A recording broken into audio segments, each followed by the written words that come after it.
Kumusta kayo mga padreng at welcome back na naman sa ating channel. Ayan, Lipan 150 back job ni padreng. Nako, lagot tayo kay boss. Ayan, Magandang umaga po sa lahat. ayan, back job natin. Ang ginawa natin dito dati, hinila na lang dahil nga ayaw umandar. So ginawa natin yung karburador. Okay naman yung performance, boss. Okay na okay, padre. Okay na okay. Ngayon, hindi back job, biro lang yan.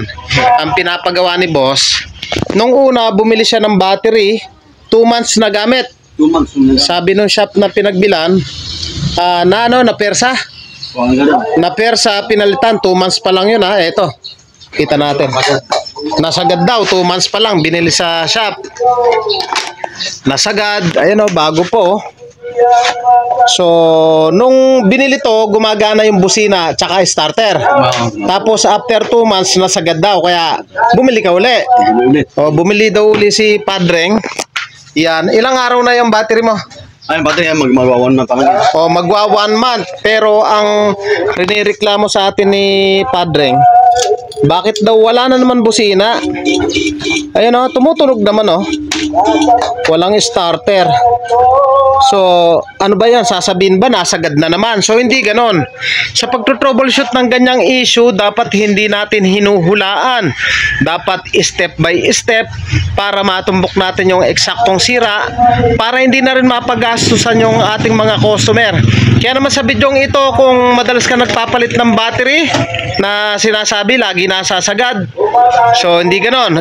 Para sa inyo tong video na to.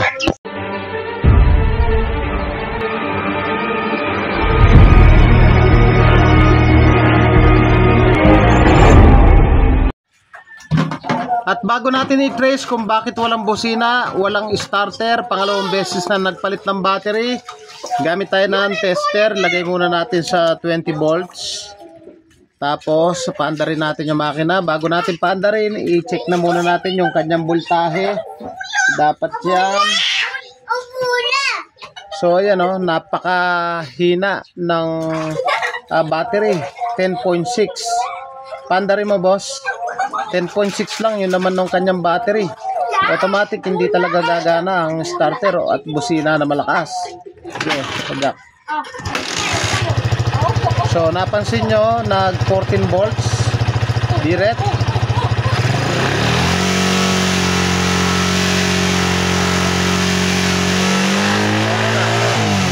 Okay na. So, nag 13 volts. Ayan o, 13. So maganda naman yung pasok ng kuryente, patay.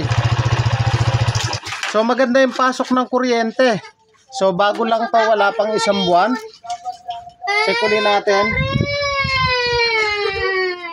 Oh, drop down 11.53. So dapat yun, nag 12 volts na yung ating battery. At sa pagkakataong yung mga padreng, nagkakarga naman yung ating battery pero tila ba ayaw pumasok yung kanyang supply dito sa battery. So bago natin i-trace yung starter, focus na muna tayo dito sa battery. Ang gawin lang natin, tanggalin natin to yung positive terminal ng kanyang battery. So tinanggal natin yung positive terminal. I-check na muna natin kung grounded yung kanyang wiring. Lagay lang natin yung clip sa positive. Tapos yung test light natin dito sa kabilang terminal sa positive. So hindi umiilaw, i-on natin yung susi. Dapat hindi ilaw. So sa pagkakataong yan, hindi grounded yung kanyang wiring at okay. Pero bakit kaya ayaw tumaas ng voltahe na itong battery kahit na nagkakarga naman? So ang gawin lang natin, kumakarga naman yung kanyang regulator. Tanggalin natin yung battery.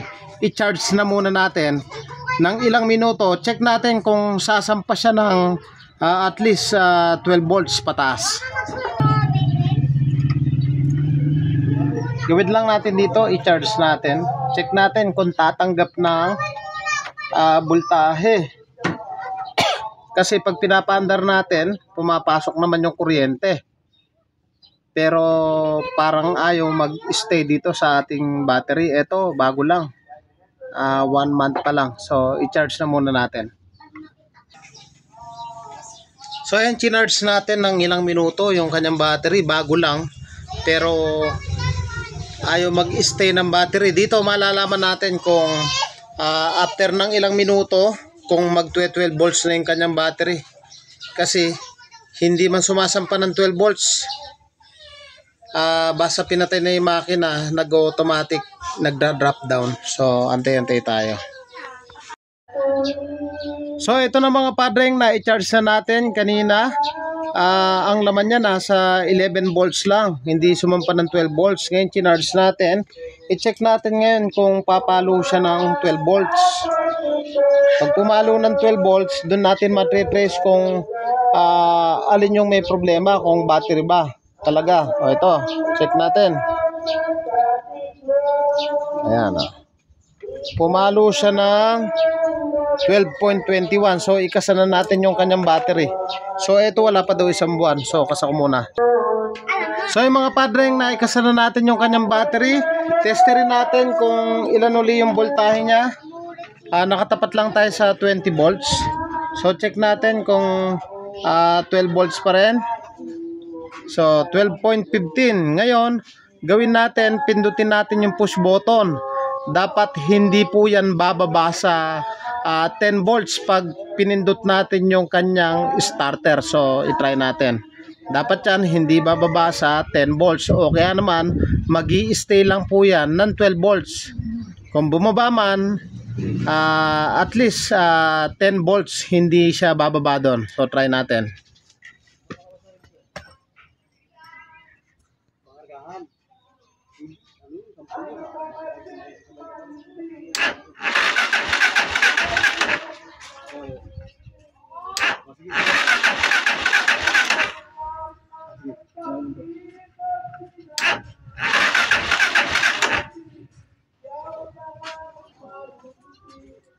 Tingnan.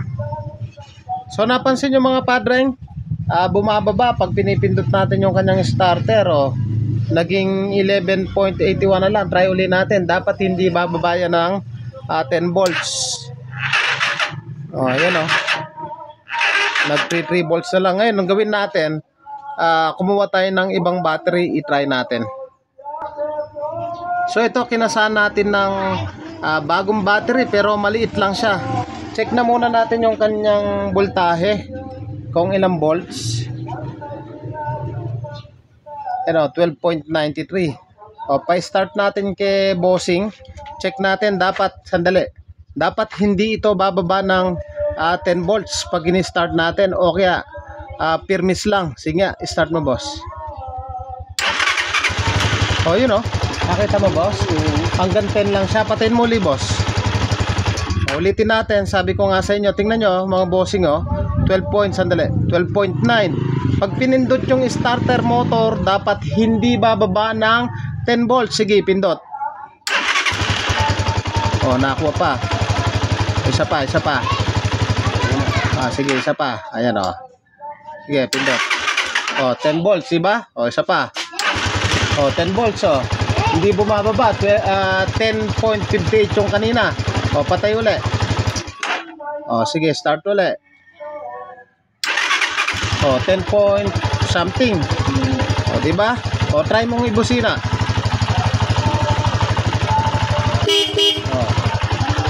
Boss. So, ang nakita kong problema dito, pakita tayo mo. Ang nakita kong problema, nasa battery. Posible na old stock na yung battery. Pansinin nyo mga padreng, ito yung una niyang battery. Nagamit mo ito ng 2 months? 2 months. Tapos bumigay, ayaw na talaga. Ginawa, binalikan niya yung shop. Bago lang daw yung battery, pero sabi nga, sira na daw. Pinalitan din ng OD din. Same sila, yan OD 2015.